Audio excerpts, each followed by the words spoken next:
Bien, vamos a exponer este caso clínico. Es un caso clínico sencillo, es un caso clínico que da mucho juego, precisamente es un caso clínico habitual, un caso clínico del día a día y es corto, no es muy largo, pero puede luego haber muchas preguntas sobre él que me parece que serán muy interesantes y aprenderemos mucho. Esto, como podéis ver, es un varón de 45 años que nos remiten de otro centro a mi hospital por disfunción sistólica ventricular izquierda. Esto es habitual porque mi hospital es hospital de referencia y muchos hospitales comarcales muchas veces nos remiten pacientes con este diagnóstico. Este caso, que además es bastante reciente, eres un paciente empresario de profesión con gran actividad, fumador de un paquete al día desde que era joven, desde los 18, un sobrepeso importante con 113 kilos, de talla 175 centímetros y cifra de tensión arterial que alguna vez le habían comentado que las tenía elevadas, pero generalmente las tenía bien, incluso bajas. Le habían dicho que se controlara con dieta porque se habían detectado alguna vez glucemias basales un poquito elevadas, con una hemoglobina glicosilada de 6.0. En mi hospital la hemoglobina glicosilada, el límite alto de la normalidad, está en 5.5. No había tenido intervenciones importantes y había sido, cuando empezó la historia cardiológica de él, diagnosticado de miocardiopatía dilatada idiopática en otro hospital que ingresó allí 6 meses antes, con clínica fundamentalmente de disnea, y se detectó también una disfunción grave del ventrículo izquierdo. Después de ese ingreso, en ese hospital, le iniciaron un tratamiento, según mandan las guías, de insuficiencia cardíaca con IECAS y betabloqueantes. El paciente mejoró, se le fue haciendo un incremento progresivo, el paciente se quedó prácticamente asintomático, situación funcional 1,2/4 con vida normal, y se dio de alta. Las últimas semanas, sin embargo, y sin ningún motivo aparente que hubiera podido producir una descompensación, el paciente manifestó un lento pero progresivo deterioro de la situación funcional, pasando del 1,2 que estaba a una situación funcional 3,4. Por este motivo, el paciente volvió a ingresar a ese hospital y se le intentó hacer una aproximación diagnóstica y ajustar el tratamiento. El paciente en ningún momento había tenido ni angina, ni palpitaciones, ni pérdida de conocimiento. Su clínica únicamente era disnea y edemas, una retención hídrica progresiva. El tratamiento lo había iniciado con enalapril a dosis bajas, 2,5 miligramos cada 12 horas. Realmente empezaron con 2,5 miligramos al día, pero que enseguida subieron. Estuvieron así varias semanas y cuando lo remiten el paciente está tomando 10 miligramos cada 12 horas. Una dosis, diríamos que satisfactoria para un IECA. El betabloqueante lo habían iniciado a 325 miligramos cada 12 horas y la habían ido incrementando cada 2 semanas, se había dado de sí hasta 12,5 miligramos cada 12 horas, que también se consideró una dosis satisfactoria, una dosis habitual en estos pacientes. Era imposible, intentaron doblar la dosis o incrementarla ligeramente, pero fue muy difícil porque el paciente ya se encontraba peor, funcionalmente hablando, con más debilidad muscular y con hipotensión, porque las tensiones nunca fueron muy elevadas y ya no intentaron incrementarlo más. La furosemida la habían iniciado con 40 miligramos al día, pero cuando lo remiten ya toma 2 comprimidos al día de 40 miligramos, que son los comprimidos, como sabéis, en desayuno y en comida, que es lo habitual. Y también le dan suplementos de potasio. Esta es la radiografía al ingreso. No se ve muy bien porque es una radiografía hipovoltada, tiene muchas partes blandas porque era un señor, como decimos, con un sobrepeso, pero sí que se ve perfectamente que hay un desbalance vascular y lo que más se ve es un corazón con una cardiomegalia muy, muy importante, sobre todo a expensas del ventrículo izquierdo. El paciente cuando lo remiten está bien, él está en reposo, está bien, era cuando hacía un pequeño esfuerzo cuando tenía disnea. Saturación buena, 98%, afebril, frecuencia cardíaca 90, tensión arterial 110, sobrepeso, ya he comentado que pesaba 113 kilos, una ingurgitación yugular, carótidas simétricas, sin soplos y con buen pulso, la auscultación pulmonar es normal, la auscultación cardíaca una dudosa, regurgitación mitral ligera o ligera moderada, un tercer ruido procedente del ventrículo izquierdo, una hepatomegalia de 3 traveses y unos edemas importantes en miembros inferiores. Se le ve, en la analítica basal se le ve un NT-proBNP mayor de 5.000, está alto como veis, no altísimo, pero sí elevado como corresponde. Como he mencionado, el paciente no lo remiten, pero estaba estable.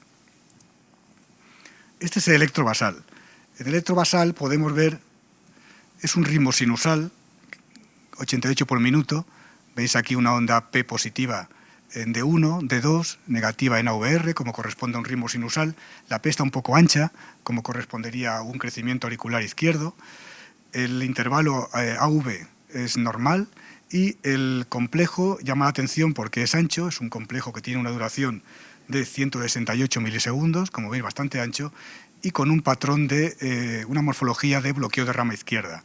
La repolarización está alterada, pero se relaciona secundaria al bloqueo de rama izquierda. Este paciente le realizamos una eco, sistemáticamente a todos los pacientes le hacemos, claro, aunque vienen diagnosticados, no cuesta nada. Va un poco lenta porque le cuesta un poco por la forma de grabar y la compilación que ha realizado el programa, le cuesta un poco de moverlo. Cada vez se va viendo mejor, como veis. Vemos en un paraesternal transversal, veíamos lo dilatado que estaba. Este es un transversal a nivel de los grandes vasos. El ventrículo derecho está bien, esta se ve mucho mejor.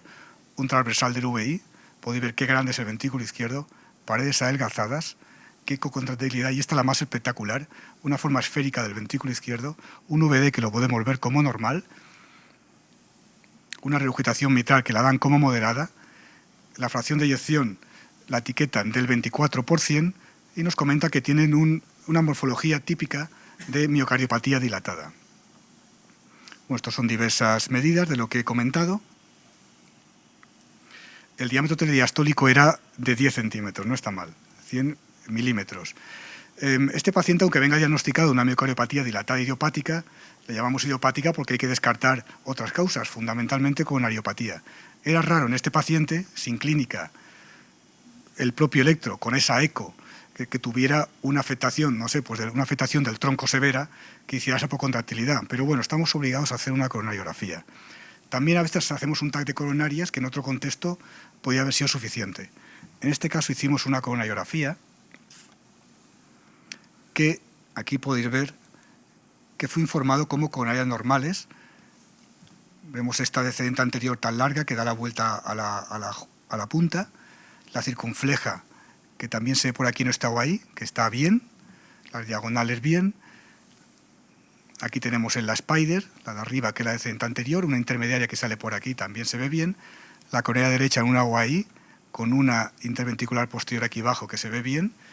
Y esta coronaria derecha desde OAD, que también se ve normal. O sea, coronarias normales. Y sí, lo dejamos, no hicimos más el diagnóstico de miocardiopatía dilatada idiopática. El paciente cuando vino, con esa retención ítmica que tenía y esa disnea mínimos esfuerzo de reposo no tenía, le administramos furosemida intravenosa y le mantuvimos la medicación. El paciente, el NT-proBNP mejoró, pasó como vimos de más de 5.000 a prácticamente 3.000, los balances negativos fueron mantenidos, se quedó con una frecuencia cardíaca de 80, estaba bien y le dimos de alta. Le dimos de alta con consejo higiénico, dijimos que no fumara, dijimos que bebiera menos, que no tomara sal, que se cuidara, bueno, y estas cosas que recomendamos, que muchas veces hacen y otras pues no hacen. Le insistimos, le bajamos la furosemida de 2 comprimidos a 1, le quitamos los suplementos de potasio y le pusimos lo que dicen las guías cuando el paciente ya está con IECAS y betabloqueantes que consideramos a dosis máximas toleradas con lo que llevaba. Le pusimos el predenona a 25 miligramos al día. Hicimos un control electrolítico, sobre todo para ver el potasio, salió bien y le dimos de alta. Mantuvimos, como comentamos, el enalapril a 10 miligramos cada 12 horas y el carvedilol a 12,5 miligramos cada 12 horas, como había venido, siempre había estado así. Era difícil incrementarlo y tampoco realmente lo forzamos más. Aquí nos quedamos un poco si teníamos que haber hecho alguna cosa más. ¿Le podíamos haber ofrecido algo más? ¿Qué dicen las guías? Lo dejamos como está, esperamos. No hicimos nada porque al paciente le pudimos dar de fecha para la consulta 2 semanas después y preferimos esperar a ver qué iba a pasar cuando pasara 2 semanas con esta medicación, cómo se iba a quedar basalmente. Realmente lo que más nos preocupaba era la frecuencia cardíaca. Esa frecuencia cardíaca de 80 sí que pensábamos que debíamos actuar sobre ella porque las guías recomiendan en este momento actuar sobre ellas. ¿Por qué es importante bajar la frecuencia cardíaca? ¿Qué más da que tenga 80, que 70, que 90? Bueno, pues es muy importante porque se ha visto, como sabéis, que hay estudios epidemiológicos que dicen que una frecuencia cardíaca basal en reposo elevada es una variable predictiva importante de mortalidad cardiovascular y total. Y esto se ha visto en sujetos normales, en pacientes, en ancianos, en hipertensos, en cardiopatía isquémica y en el contexto que estamos de insuficiencia cardíaca. O sea, sí que es muy importante actuar sobre ella. Estos estudios, también a la izquierda de estudios IF, se sabe, donde podemos analizar, como veis aquí a la izquierda, dividido por intervalos de frecuencia cardíaca más elevadas, más hospitalización por fallo cardíaco. Y a la derecha también esta gráfica, aquí a la derecha, frecuencias cardíacas más altas, intervalo más alto, más mortalidad cardiovascular. O sea, sí que estamos obligados, si podemos, actuar sobre esto. Eso a corto plazo podríamos decir, porque el estudio SIF, la media de seguimiento son 22 meses, pero también en esta diapositiva que presento, que es una extensión a 10 años, como veis muy largo, del estudio Diamond, los pacientes con intervalos de frecuencias más elevados también tienen más mortalidad cardiovascular. ¿Por qué? La gente normal, los sujetos normales, se piensa que una frecuencia elevada es porque tienes alguna enfermedad que a lo mejor no se te ha diagnosticado. Muchas veces es el tono simpático, tienes una hiperreactividad simpática que acaba siendo deletérea para el organismo. Muchas veces se asocia a presión arterial elevada. Muchas veces la arteriosclerosis, que la tengas o que vayas a iniciar alguna complicación. Y muchas veces, sencillamente, este tono simpático elevado incrementa la necesidad del metabolismo y que también produce un aumento del tono simpático, como he mencionado, y que puede llegar a ser deletéreo. Aquí vemos las guías. ¿Qué hacemos con este paciente? Los diuréticos, que es la primera línea, lo tenemos que dar, como dicen las guías y como ya sabemos todos, según la retención hídrica. Esto ya estaba controlado de alguna forma. ¿Cómo seguimos? IECAS y betabloqueantes a dosis máximas toleradas, dosis máximas que en la práctica clínica muchas veces no son excesivamente altas. Lo importante es introducirlos y darlos por el efecto que tienen. ¿Qué pasa si el paciente sigue con síntomas? Tenemos que intentar dejarlo como estaba él basalmente. Tenemos que añadir antagonista de aldosterona. Ya lo habíamos hecho. Eplerenona, 25 miligramos al día. Podíamos incrementar más. Es una opción que también hicimos. Y si el paciente, pese a todo eso, sigue sintomático, ¿qué hacemos? Pues si la frecuencia cardíaca, como estamos comentando, sigue elevada y cumple los criterios de estar en ritmo sinusal, también lo podemos tratar con ivabradina. Esta diapositiva no la voy a mencionar, ya lo sabemos, pacientes con fracción de eyección baja por disfunción sistólica, con más de 70 en reposo, bien tratados, según las guías, hay que poner ivabradina. Es lo que debemos hacer. Estamos obligados a considerarla, como dicen las guías. Es una recomendación 2A, casi todo el mundo está de acuerdo, y una evidencia B, hay un ensayo clínico único y ahora más. Pero estamos obligados a considerarla. La otra indicación de la ivabradina, bueno, pues podemos pensar en ella, sustituyendo a los betabloqueantes. Es efectiva, pero hace falta algún ensayo que lo ratifique, lógicamente. Nos movemos por ensayos clínicos y por evidencia, como dicen las guías. Este paciente le dimos fecha para 2 semanas, como hemos comentado. El paciente había mejorado, no mucho, pero se encontraba mejor. Situación funcional 2,3/4. La tensión 105, la frecuencia cardíaca igual que le dimos de alta. Realmente también pasa esto porque cuando el paciente se fue, tampoco había venido muy inestable. En reposo, frecuencia cardíaca rítmica. Cuando vino, le hicimos una analítica para ver los iones, estaban bien, el NT-proBNP se había reducido ligeramente, de 3.000 a 2.700, le aumentamos la eplerenona a 25 miligramos cada 12 horas, ya lo consideramos dosis máxima de eplerenona también, y le añadimos ivabradina a dosis de 5 miligramos cada 12 horas, que en otro contexto, quizá con frecuencia cardíaca más bajas, se podría iniciar a mitad dosis. Pero la dosis habitual de inicio, nuestra, yo creo que de la mayoría de personas en el mundo real, son de 5 miligramos cada 12 horas. Y le dimos fecha al paciente para otras 2 semanas. Cuando vino el paciente se encontraba mejor, no había modificado la tensión. La verdad es que creemos que la ivabradina, como decía el doctor Anguita, es muy segura y no modifica prácticamente, no tiene efectos secundarios, es un fármaco realmente inocuo, excepto para la tensión arterial. Le había bajado en 5 puntos, para la frecuencia cardíaca, que sí que la había reducido en 5 puntos. Seguía rítmica, la analítica bien, el NT-proBNP lo había descendido más y le incrementamos la ivabradina a 7,5 miligramos cada 12 horas, dosis máxima que nosotros habitualmente damos. Y le dimos fecha para un mes a ver qué pasaba. El paciente había mejorado ya mucho en estas 4 semanas, se encontraba como basalmente, la tensión arterial seguía igual, no se había modificado, la frecuencia cardíaca sí que había caído 7 puntos a 68, seguía rítmica, Se encontraba muy bien, buena tolerancia, tanto como que se reincorporó al trabajo. Este es el electro de los 68, todos los demás igual, ritmo sinusal, crecimiento auricular izquierdo, bloqueo completo de rama izquierda, repolarización secundaria al bloqueo. Aquí tenemos opciones que en el debate pueden salir, porque te está diciendo que lo resincronices este electro, sin embargo, el paciente estaba bien. Bueno, luego si queréis comentamos algo. Esta es la evolución del NT pro BNP. Vemos cómo bajó de los 5.500. Como he mencionado, no se disparó mucho, porque realmente el paciente viene un poco para hacer el diagnóstico, pero viene estable en reposo, no con un cuadro de agudo de pulmón, ni shock cardiogénico, ni nada de eso, pero sí que bajó con todo este seguimiento de 5.500 a 1.500. ¿Por qué hacemos todo esto? ¿Qué objetivos, ya lo ha comentado el doctor Manito, qué objetivos pretendemos cuando estamos tratando a un paciente con insuficiencia cardíaca? ¿Y qué es lo que ha demostrado ibabradina? ¿Esos objetivos tiene estudios que los avalen o realmente no, más que el estudio inicial?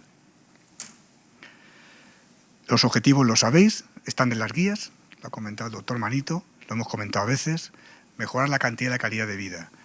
Explicado un poquito más: prolongar la vida, mejorar los síntomas y los signos, reducir la hospitalización y mejorar la calidad de vida relacionada con la salud en los diversos test que normalmente utilizamos. Estos son los estudios disponibles, los subanálisis del estudio SIF, que si realmente sus conclusiones no es un objetivo primario, sí que nos orientan a pensar, sobre todo aquí, que van todas en la misma dirección, que estos efectos son beneficiosos en todos los aspectos, no solo en el inicial, lo que es hospitalización, lo que es mortalidad, sino también en control de la frecuencia cardíaca, en efecto antirremodelado, haciendo disminuir los diámetros del ventrículo izquierdo, en efecto de calidad de vida y en efecto de hospitalización, no solamente la primera hospitalización, sino todas las demás, que habitualmente en los ensayos se analiza solamente la primera, el tiempo libre de evento de la hospitalización, pero no lo demás. Pero este fármaco es capaz de prevenir no solo la primera, sino todas las demás, incrementando mucho el porcentaje, como ya también hemos comentado. Y esta es la última.